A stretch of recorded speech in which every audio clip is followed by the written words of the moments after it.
Estamos de volta com o Religário. Hoje eu recebo Jimmy Sudário Cabral, professor do programa de pós-graduação em Ciência da Religião da Universidade Federal de Juiz de Fora.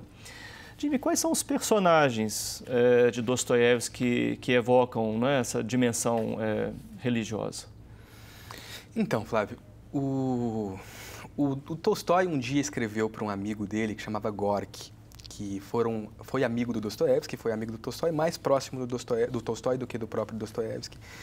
E aí ele dizia o seguinte: eu não consigo entender esses Raskolnikovs, essas Lisas, essas Sônias, esses personagens doentios do Dostoiévski, porque esses personagens não existem, eles não são reais.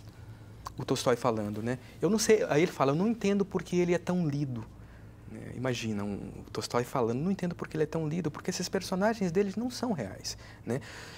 Diz para o Dostoiévski que ele tem que ler mais a filosofia oriental, que ele tem que ler mais Confúcio.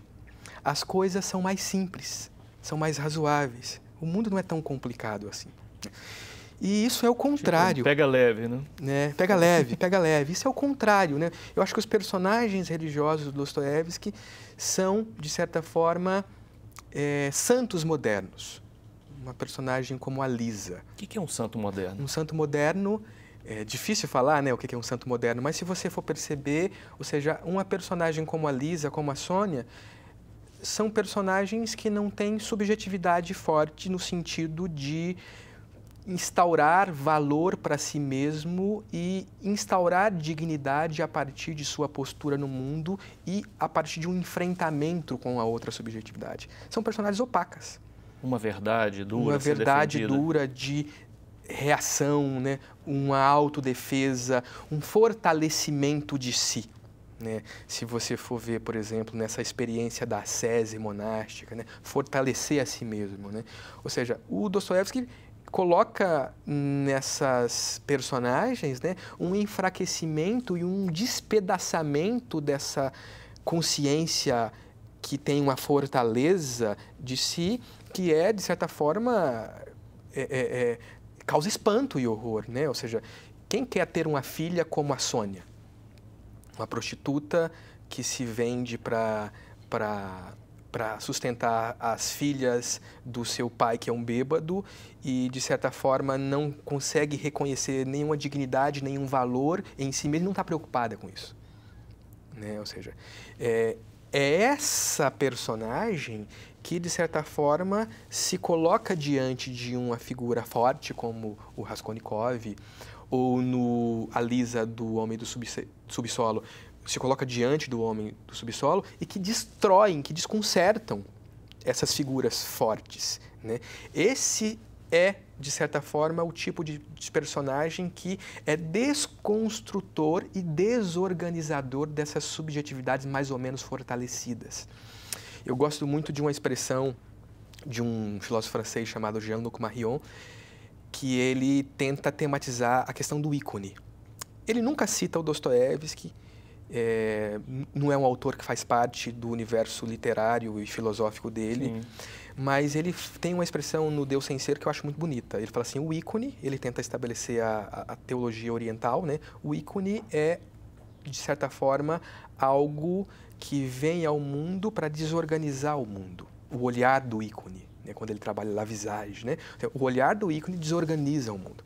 Eu acho que, eu não sei se ele viu isso, mas eu vejo isso nas obras de Dostoiévski. O ícone, que são os santos, o príncipe Mishkin, né? Sônia, Lisa, todos esses personagens fracos que não existem para o Tolstói, né? São personagens icônicos que aparecem, Alyosha, dos irmãos Karamazov, aparecem no cotidiano tumultuado da vida, né?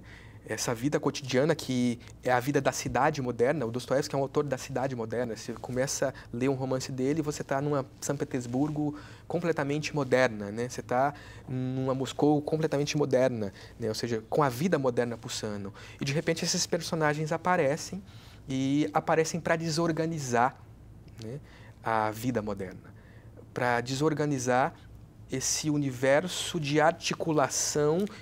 Eles desorganizam si ou eles mostram a desorganização que está ali? Nesse sentido você tem razão, né? Eles mostram a desorganização que aquela está organização ali é falsa, e que digamos. as pessoas não percebem, né? Uhum. E que as pessoas não percebem. Assim, você vive num mundo de convencionalidades e não percebe. Você vive num mundo de mentira para si mesmo e não percebe. O homem do subterrâneo fala o seguinte: eu morei 40 anos no deserto e uma das características mais fortes da minha personalidade é que eu mentia e minto o tempo todo. Essa é uma coisa importante. E ele descobre isso no contato com Lisa, né? E chega um momento em que o narrador fala uma frase que tem muito a ver com o que a gente está falando, né? Como é que a gente... esse autoconhecimento, né? Quando ele fala assim, um homem moderno, um homem inteligente do século XIX, do século do Dostoiévski, do nosso século, que se conhece, não pode se respeitar, né? Ou seja, que autoconhecer-se é o passo necessário para uma autodesqualificação, né? Não se levar tão a sério. Não se levar tão a sério. Rir de si. Rir de si, isso é sem dúvida nenhuma. O Kierkegaard que falava lá no pós-escrito, né? No mundo de gente séria, eu não quero ser sério, né? Porque é me desqualificar demais, né? Ou seja, todo mundo é tão sério aqui nessa universidade, no Religar, né? E que a postura mais sensata que eu tenho é não me levar a sério, né? Me diga uma coisa, nosso programa está falando mística, religião, sociedade moderna. O que tudo isso tem a ver com esse tema? Eu acho que mística, religião, sociedade moderna são... E literatura, né? E literatura são conceitos que podem ser relacionados, né? Por exemplo, quando a gente estava falando, como é que você leu Dostoiévski, né? Às vezes, a gente está tentando buscar um vocabulário religioso para nossas experiências. E isso é o mais difícil, né? Você tem uma experiência qualquer, pode ser talvez uma experiência religiosa. Como é que você classifica uma experiência religiosa, né? Tem que ser no universo eclesiástico? Não tem, né? E esse universo, por exemplo, esse exercício de tomada de consciência que, ao mesmo tempo que se desqualifica, procura uma determinada substância de vida para que, de certa forma, nos oriente, né? Que a questão fundamental, depois do pensamento, é o que fazer, né? Como é que eu posso viver, né? O que eu posso esperar, né? O que eu posso saber, né? E, de certa forma, como eu devo viver. E eu acho que a literatura moderna, quando habilita um vocabulário religioso, ela está essencialmente orientada para responder essas questões. Não que responda, mas essas questões sempre são colocadas. Sim. E na medida em que são colocadas, elas potencializam esse nosso acordar, né, esse nosso despertar para esse mundo de convencionalidade que é o nosso mundo cotidiano. Então, eu acho que aí existe uma certa relação entre mística, literatura e sociedade moderna.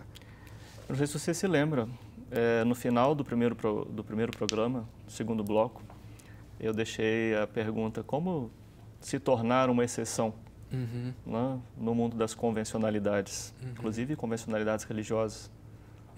A gente podia voltar a esse ponto, né? É um ponto... O que acontece? O que acontece? Eu vou brincar um pouquinho aqui para não ser sério, né? Porque é uma pergunta muito séria. Cabe uma nota biográfica também. O Kierkegaard que falava lá, né? Ou seja, o homem negativo, que é o Abraão lá do Temor e Tremor, né? Ele vai na igreja, ele vai na sociedade, e ele é igual aos outros, mas tem alguma coisa de diferente ali. E às vezes essa diferença é mínima, não é nada, mas nasce de uma postura existencial que você tem perante o mundo, perante a vida, né? Eu gosto muito desse exercício de desqualificação de si que o Dostoiévski faz e o Kierkegaard faz também. Como ela é? Ou seja, o que é a tua pergunta? O que é tornar-se exceção? Eu acho que tornar-se exceção aí, para discutir com Dostoiévski, é sempre tentar encontrar a brecha para desqualificar qualquer espécie de reconciliação, seja religiosa, seja cultural, seja estética, seja política, né? O que eu estou chamando de espécie de reconciliação? É um homem tranquilo, né? Esse homem organizado, que é um bom pai de família, é uma boa mulher, né? Ela consegue instaurar uma suspensão da sua vida para com a realidade que ela acha que não é muito boa, então ela consegue se organizar, né? É o bom religioso. E acho que o pior de todos eles, porque aquele que mente com consciência é o intelectual, né? O literato, esse universo da aristocracia do pensamento que acha que está purificado da banalidade. Eu acho que esse é o lugar mais perigoso, onde você encontra mais mentiras, é onde as pessoas mentem mais, na universidade, na academia, no universo literário abstrato da literatura, que às vezes se torna um espaço de reconciliação, ou seja, eu não faço parte desse universo banal, que é o universo do não saber, né? E está num universo que é um universo de mentira. E eu acho que esse universo que o Dostoiévski tentou desvendar, que era esses românticos, e aí a gente volta, né, para aquela questão do primeiro bloco, né? Esses românticos que acham que conseguem inventar algo que está para além da vida cotidiana e banal e superficial. Mas às vezes se torna uma questão banal e superficial e vive nesse mundo de fetiches e de pequenas mentiras intelectuais que pares contam uns para os outros, né?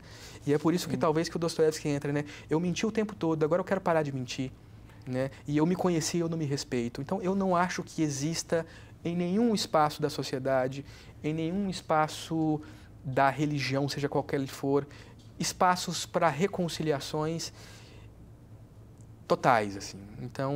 Então o viver é tensão, né? E talvez, assim, quando você para de mentir, você para de respirar, né? Então, é sempre bom também tomar um Rivotril de vez em quando, né? Mentir um pouquinho para respirar, mas depois você volta para o mundo real, para a aridez, né? Porque, ao contrário do que o Tolstói pensava, os personagens do Dostoiévski são reais, porque tematizam as precariedades das nossas consciências e da nossa subjetividade. Muito obrigado, Jimmy, pela sua participação aqui no Religare. Obrigado, eu. Mais que especial. O Religare de hoje fica por aqui. Um abraço muito cordial e até a próxima semana com o novo Religare, Conhecimento e Religião.